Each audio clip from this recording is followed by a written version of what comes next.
محترم ناظرین، السلام علیکم۔ آج کل اکثر یہ سوال پوچھا جا رہا ہے کہ صدقہ فطر کس پر واجب و ضروری ہے۔ صحیح بخاری، صحیح مسلم، سنن ابو داود اور احادیث کی دوسری کتابوں میں آپ کے سامنے یہ حدیث پیش کرتا ہوں جسے حضرت عبداللہ ابن عمر رضی اللہ تعالی عنہما نے روایت کیا ہے۔ ماتے ہیں کہ انہو فردا صدقۃ الفطر صام من شعیر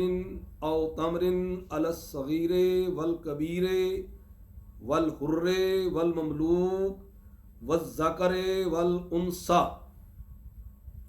یعنی نبی پاک صاحب الاولاق صلی اللہ علیہ وآلہ وسلم نے صدقہ فطر فرض کیا ایک سا کھجور یا جو، چھوٹے اور بڑے، آزاد اور غلام، اور مرد اور عورت کی طرف سے۔ ناظرین، یہاں جو فرض صدقۃ الفطر ہے،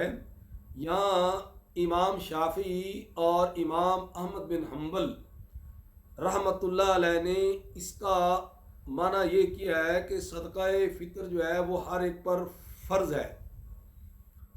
جبکہ امام مالک رحمۃ اللہ علیہ نے فرمایا کہ یہاں فرض کا مطلب ہے مقرر فرمایا۔ اسی طرح امام ابو حنیفہ رحمۃ اللہ علیہ کے نزدیک یہاں فرض کا مطلب ہے کہ صدقہ فطر جو ہے مقرر فرمایا۔ اب سوال یہ پیدا ہوتا ہے جو اکثر پوچھا جا رہا ہے کہ کون صدقہ فطر دے گا اور کون لے گا۔ اس کے بارے میں ائمہ کے درمیان اختلاف ہے۔ فقہ مالکی، شافعی، حنبلی اور ان کے بعد امام ابن تیمیہ کے نزدیک صدقہ فطر ہر اس مسلمان پر واجب ہے جس کے پاس عید کے دن اور رات کے لیے اپنی خوراک کے علاوہ اس کے پاس اناج یا کوئی چیز موجود ہو، اگرچہ وہ صاحب نصاب نہ ہی ہو۔ جبکہ امام ابو حنیفہ اور ان کی فقہ میں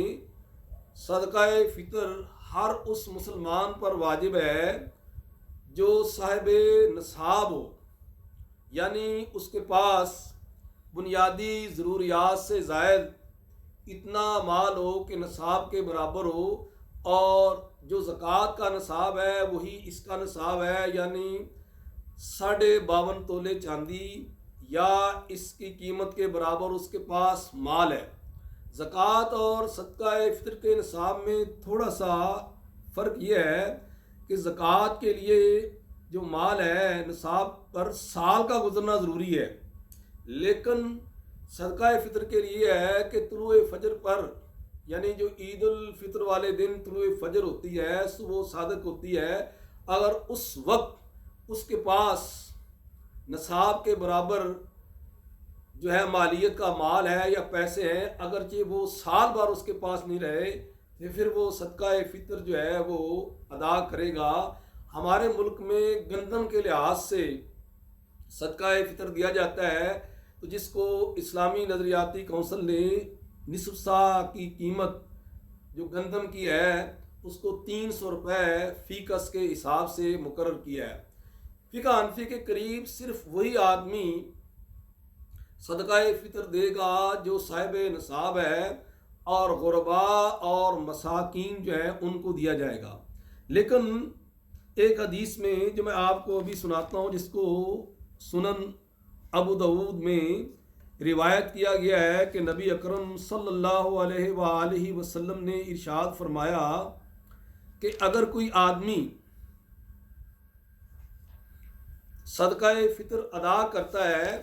خواہ وہ غریب ہے، تو آپ صلی اللہ علیہ وآلہ وسلم نے ارشاد فرمایا وہ جو تم میں امیر ہے، غنی ہے، اللہ تبارک و تعالی اس کے مال کو پاک کر دیں گے، اور جو غریب ہے جو تم میں فقیر ہے، حدیث کے الفاظ ہیں کہ وَأَمَّا فَقِيرُكُمْ فَيَرُدُّ اللَّهُ تعالیٰ علیہ اکثرا، تو اگر وہ تم میں فقیر ہے تو اللہ تبارک و تعالیٰ اس کو اس سے زیادہ دے گا۔ اگرچہ محدثین فرماتے ہیں کہ یہ حدیث ضعیف ہے، لیکن اس سے یہ اشارہ ملتا ہے کہ اگر کوئی غریب آدمی بھی صدقہ فطر دیتا ہے تو اللہ تبارک و تعالیٰ اس کو اس سے زیادہ دے گا۔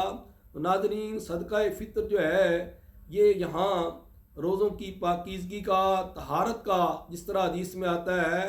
کہ روزہ دار کے روزوں کو پاک کرنے کے لیے ہوتا ہے اور مساکین کی مدد کے لیے ہوتا ہے۔ تو ناظرین، جو آدمی اللہ کے راستے میں زیادہ دیتا ہے، بڑھ چڑھ کر دیتا ہے، اللہ تبارک و تعالیٰ اس کو اس سے زیادہ نواز دیں گے۔ تو جو گھر کا کفیل ہے، بڑا ہے، بالغ ہے اور صاحب نصاب ہے، اس کے لیے ضروری ہے کہ اپنی نابالغ اولاد اپنی بیوی کی طرف سے اور جو اس کے زیر کفالت لوگ ہیں ان کی طرف سے